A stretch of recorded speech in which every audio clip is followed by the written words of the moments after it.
O capítulo 88 finalmente lançou e cá tô eu mais uma vez com a análise mensal do canal. Esse capítulo teve coisa pra caramba pra se discutir, então vamos agilizar. Antes de começar a análise, só deixa eu te lembrar daquelas coisas padrões de canal do YouTube. Dá like, se inscreve, comenta e compartilha com seus amigos. Também dá uma checada nas outras redes do canal se você tiver interesse. Sem mais enrolação, então vamos direto pra análise.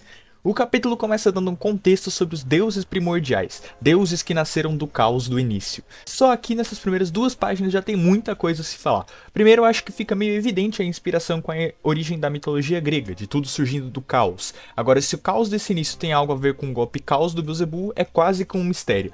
Aproveitei e fui perguntar pra uma amiga minha que traduz mangá, inclusive foi ela quem traduziu a scan que eu tô usando aqui no vídeo, então agradeçam a ela. E pelo que ela me explicou, o caos dos deuses primordiais usa esse kanji, enquanto o caos do Bel é feito com furigana, formando Ka-Osu. Então, não dá pra fazer paralelos, só basta a gente esperar pra ver se essa pergunta vai ser respondida. De qualquer forma, temos na primeira página um relance aí, várias silhuetas dos supostos deuses primordiais. Meu instinto como leitor de Shumatsu há tempos me diz pra não levantar muitas expectativas e teorizar quem eles são ou como eles são, não só porque eu não gosto de teorizar, como eu já disse algumas vezes no canal, né, mas também porque eu não sei se eles realmente vão aparecer. Mas ao mesmo tempo, todos eles têm um design tão intrigante e único que, sei lá, me dá a impressão que talvez, só talvez, eles possam reaparecer. Aliás, eu sei que tá meio escuro, então fica difícil de contar, mas aparentemente tem algo como em torno de 13 deuses primordiais aí. 13 deuses contra 13 deuses sobreviventes do Ragnarok, enfim, façam as suas contas. Essa deusa, e eu vou me referir a deusa por enquanto, que tá aí no meio lembra bastante o design da Gaia, mas tem diferenças o suficientes pra não ser ela, como os chifres. Agora, seria ela a Arqué? Pela minha interpretação do capítulo, e realmente pode ser só coisa da scan que eu peguei, mas ainda acho válido levantar esse ponto, a Arqué parece ser o período, esse período de criação, o que combina com o fato do conceito filosófico de Arqué ser algo em que tudo se deriva, né, o início de tudo. Então esses deuses primordiais seriam os deuses da Arqué, indicando que eles seriam os deuses do início. Por fim, queria constar que é dito que eles se autodestruíram pelo seu poder, o que é uma desculpinha um tanto quanto batida, que inclusive já foi usado no Rajun. Mas diferente dele, que explodiu em pedacinhos, os tais deuses primordiais parecem ter virado pó de pirim-pim-pim, ou seja, parecem ter sido banidos por Niflheim, que nem são os derrotados do Ragnarok. Lembrando que ser banido por Niflheim é o mesmo que ter a sua alma destruída, ou seja, você não pode reencarnar. Mas Odin parece de alguma forma querer reviver esses deuses, ou no mínimo fazer o mundo como conhecemos voltar a tal Arqué. Então, supondo que o objetivo dele seja reviver um deus primordial e não fazer o mundo voltar àquele estado original, e supondo que os deuses primordiais morreram assim como os lutadores do Ragnarok e Odin quer trazer os deuses primordiais de volta, então seria possível trazer de volta os lutadores do Ragnarok. Não sei se eu tô emocionalmente preparado pra isso. Enfim, ainda assim é só uma teoria, mas não dá pra saber se eles morreram dessa forma ou se poderiam voltar. É dito que toda essa lenda veio do tal Crônicas do Valhalla, que nunca foi citado antes e também não é um livro real, ao menos do que eu sei. Então, será que por ser uma espécie de livro da mitologia de Shumatsu, podemos ter mais citações sobre ele no futuro? E terminado esse contexto inicial, voltamos para o embate entre Odin, Beelzebub e Buda num quadro épico e lindo logo de cara. Os corvos de Odin começam a caçoar Bel, e sua suposição do objetivo de Odin dizendo que se os tais deuses primordiais realmente existissem, ambos céus e terra estariam aniquilados. E olha a cara do Odin com isso. Odin, Odin, Odin. O que é que você tá pensando, meu cara? Bel responde dizendo que até mesmo para os deuses, esses deuses primordiais eram apenas mitos. Mas isso foi até ele encontrar um livro proibido quando procurava por Satã. Um livro chamado de O Livro de Gornir, ou Gornil, ou Gornik, enfim. Esse livro continha os seguintes dizeres. Quando a árvore do mundo absorver a água da vida, Odin dos olhos gêmeos oferecerá seu próprio corpo e o mundo retornará ao seu primórdio. E cara, só esse pequeno recital, só essa pequena frase já abre uma infinidade de teorias. E agora sim, esse é o tipo de teoria que eu quero fazer. Como eu ainda tô matutando as ideias e principalmente não quero que o vídeo fique muito extenso, vou deixar minha teoria quanto a essa passagem para o outro vídeo que eu prometo que sai em 1 ou 2 meses. Então se você se interessa, se inscreve aí para não perder que vai ter bastante vídeo de teoria nos próximos meses. Bel então mais uma vez indaga as intenções de Odin, que começa a rir e caçoar dele e do Buda. Olha a cara do Buda, mano.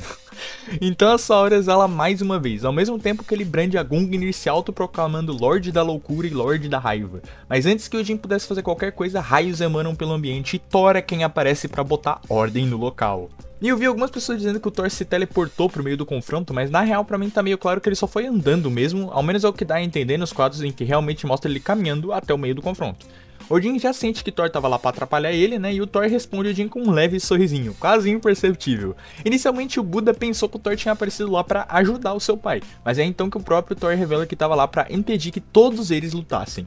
Eu não tô aqui pra ajudar ninguém. Entretanto, permitam-me dizer isso. O orgulho dos guerreiros que lutaram naquela arena, eu não permitirei que seja manchado por ninguém. Como Thor diz, até o Ragnarok terminar, morte e vida serão decididas na arena em honra àqueles que caíram. Essa é a cortesia de um guerreiro. E cara, eu já suspeitava que o Thor pudesse ser um dos deuses que interromperiam essa confusão do Odin. Afinal, Zeus tá lá fora, olhando a luta do Okita e do Susanoo, e poucos outros conseguiriam convencer o Odin de não matar Buda e Bel. Mas quem diria que o Thor falaria dessa forma? Eu achei bem concreto como personagem, afinal Thor já era um guerreiro, um verdadeiro berserk, experiente em batalhas, e foi graças ao Ragnarok que ele encontrou seu único rival e amigo, então é óbvio que o Ragnarok é importante pra ele. E é óbvio que o Thor teria um orgulho de guerreiro, uma honra, uma nobreza que outros personagens não teriam. Achei isso muito interessante. E claro, o Buda fica bem feliz com essas falas. Acho muito legal que uma das coisas novas desse capítulo é a gente ver personagens extremamente diferentes interagindo um com o outro. Sério, quem iria supor uma interação entre o Buda e o Thor? Pra vocês terem uma ideia, a única interação que a gente teve entre esses dois foi na traição do Buda, que o Thor deu um sorrisinho, meio raivoso. Pra vocês terem uma ideia, antes desse capítulo, a última fala do Thor foi Lubu. Sim, foi Lubu, lá no capítulo 7, no final da primeira rodada. Comentando de mais algumas coisas, muita gente pode estar se perguntando onde tá Zero, Rajun e Leônidas nesse quadro lindo da morte dos que caíram no Ragnarok que o Thor tá se lembrando. E bom, eu realmente não acho que, especialmente o Zero e o Leônidas, não impactaram o Thor. Ao contrário, eu acho que eles impactaram sim. Especialmente o Leônidas, que tem tudo pra ter marcado o Thor com a sua honra de guerreiro. Mas provavelmente eles não estão aí por falta de espaço do quadro mesmo. Além disso, eu queria mostrar um detalhe de como o Buda estava disposto a enfrentar ambos Odin e Thor com as mãos nuas. Não tem como, é o louco e sonhador. Enfim, o Thor mete um medo até no Odin, que naturalmente recua e acata a decisão do Thor, enquanto os corvos se cagam vendo esse confronto de pai e filho. E agora provavelmente vai voltar aquela velha discussão de se o Thor é ou não é o deus nórdico mais poderoso. O que vocês acham? Querem um vídeo aqui no canal comentando sobre isso? Comentem aí embaixo pedindo esse vídeo que eu prometo que eu faço, beleza? Mas por mais que o Buda fique de boa com isso, o Bel surpreendentemente se mostra irritado e diz que não vai deixar o Odin escapar. O que eu achei bem curioso do personagem do Bel. Isso vai ser levantado no capítulo daqui a pouco, mas já adiando um pouco, o Bel normalmente tem uma figura mais calma, alguém centrado, racional, então partir pra briga contra o Odin por causa de algo que nem tange ele é meio esquisito. Mas acho que isso pode se dar pelo contexto tenso da situação. Além disso, pra piorar tudo, Adamas e o meu homem Sakata Kintoki chegam ao mesmo tempo na batalha. E cara, vamos lá, o Adamas voltou, eba, ninguém liga. Agora, meu mano Sakata Kintoki, o Einherjar que eu tenho mais hype desde tempos, ele finalmente voltou. Confesso que achei que ele ia demorar mais, mas ele voltou super rápido e eu já comento mais sobre a ida dele pro Helheim. Agora voltando ao iminente confronto, olha que putaria. Thor, Odin, Beelzebub, Buda, Adamanta e Sakata Kintoki. Que putaria que tá acontecendo. Pra acalmar o Bel, Adamas mete o mesmo discurso que o Bel tinha usado contra ele no capítulo 65, de não manchar a dignidade do Ares. Então quase perde a mão ao segurar o cajado do Bel, que aliás está na mão de defesa. Com o Bel se acalmando, Odin e Thor saem, mas não antes do Odin e Sakata se encararem. Seria um prenúncio de um eventual confronto entre eles? De qualquer forma, eu tô muito feliz de ver o Sakata voltando. Como eu falei, achei que ele ia demorar bem mais pra aparecer. Mas ele foi rápido, e ele próprio explica isso, já que ele não invadiu o Tártaro. Ele foi até o Helheim, desceu o abismo onde o Tártaro fica, mas disse que não conseguiria invadir o lugar dada a força dos guardas, o que me deixou bem preocupado. Sinceramente, pode falar que eu superestimo os Einherjar, mas fato é que todos eles são, no mínimo, ou deveriam ser no mínimo, ser do nível dos deuses do Ragnarok, que são bem poderosos. Guardas, mesmo sendo guardas do Tártaro, não deveriam ser mais fortes que titãs, que o próprio Hades matou centenas na Gigantomaquia, por exemplo. Nostradamus, que aliás está sumido do mangá, hein, poderia matar os guardas do Helheim quando quisesse também. Mas enfim, fato é que o Sakata aparentemente não conseguiria invadir lá, o que me preocupa no sentido da força dele, que é uma espécie de antifeito bem ruim pra ele. Aliás, indo do Valhalla ao Helheim e depois voltando, o único meio que sabemos que pode fazer isso é pela Bifrost, que os deuses têm acesso, mas obviamente os humanos não.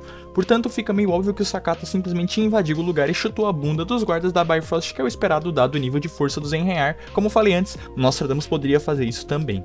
E aliás, o Sakata cruzou um espaço entre duas dimensões pela ponte em um intervalo de tempo bem pequeno. Claro, não dá pra dizer que isso é um feito de velocidade de movimento, porque não sabemos como é a Bifrost, apesar do flashback do Hades dar a entender que é uma escada bem longa, e também não temos o tempo que o Sakata ficou correndo, então fica difícil de calcular uma possível ida e vinda dele. Mas só pra vocês terem uma ideia, o Hades disse que saiu do Helheim no momento que soube da morte do irmão Poseidon. Supondo que a informação chegou nele da mesma forma que a vitória do Bel chegou para aqueles guardinhas do Tártaro, ou seja, logo após a 8ª rodada e antes da 9ª se iniciar, então o Hades ficou sabendo da morte do seu irmão no intervalo da 3ª e 4ª rodadas, e só foi aparecer no Valhalla na 6ª rodada, na luta do Buda. Já o Sakata foi atrás do Siegfried lá no Tártaro no final da 7ª rodada, e voltou agora no meio da 10ª rodada, ou seja, ele teve em torno de 2 rodadas e meia para ir até lá e voltar, além de contar com a parte de investigar o lugar, ou seja, se a gente dividir ao meio esse tempo, ele basicamente demorou 1 rodada e meia, arredondando para cima, para ir até o Helheim. Já o Hades demorou 2 rodadas e um tanto para ir até o Valhalla, ou seja, Sakata maior, Hades confirmado, isso não é eu fanboyolando pelo Sakata. Continuando o capítulo, o Buda diz que agora sim tem ainda mais vontade de encontrar o Siegfried, e eu me pergunto como esse cara vai ser liberto. Vocês têm alguma teoria? Eu sinto que o Nostra pode estar ouvindo isso e simplesmente vai lá e liberta o cara, seria bem engraçado. Bom, antes que todos fossem embora, Bel relembra Buda que foi ele quem implantou a semente de Rajun em Zero, coisa que o Buda ainda não tinha percebido.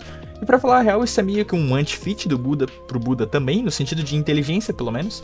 Hades, por exemplo, sem nem mesmo ter visto a chegada do Rajun na arena, só sabendo das informações que ele tinha vindo dos outros deuses, supôs que foi o Bel quem fez aquilo porque não existiria outro deus tão perverso quanto o Bel no Valhalla, que poderia ter feito aquilo.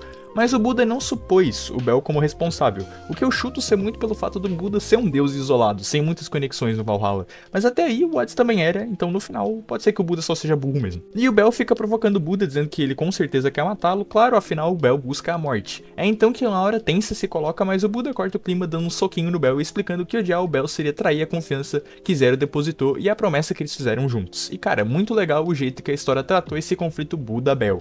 E também aprofundou os temas do 6º round, inclusive me dando uma nova percepção quanto a essa rodada, por isso eu acho que até vai um vídeo no canal sobre no futuro.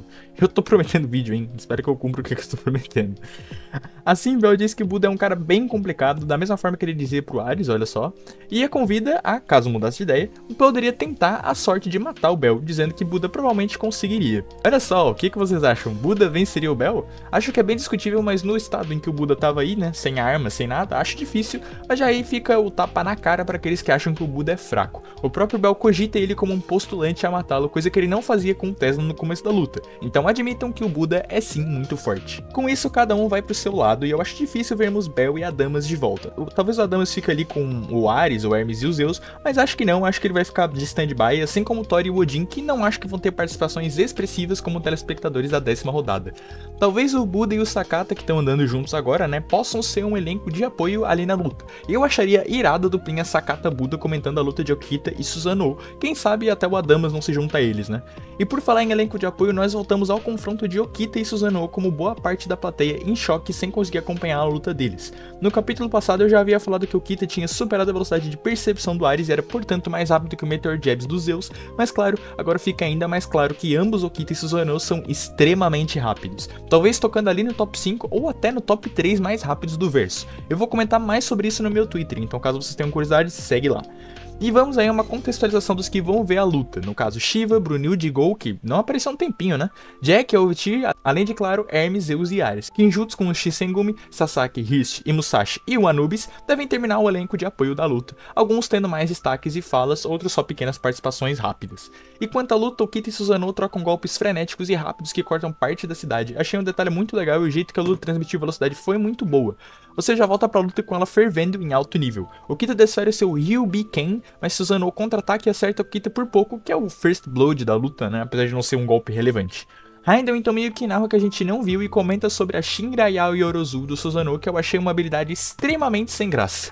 Acho que se dá pelo fato da interrupção da luta pelo trâmite ali do Odin, que eu já vou comentar daqui a pouco, mas a habilidade do Susanoo no final é só uma habilidade que amplifica suas estatísticas, o que eu achei bem sem graça, principalmente quando ela não muda tanto a luta, mesmo com o último capítulo sugerindo que ela iria mudar.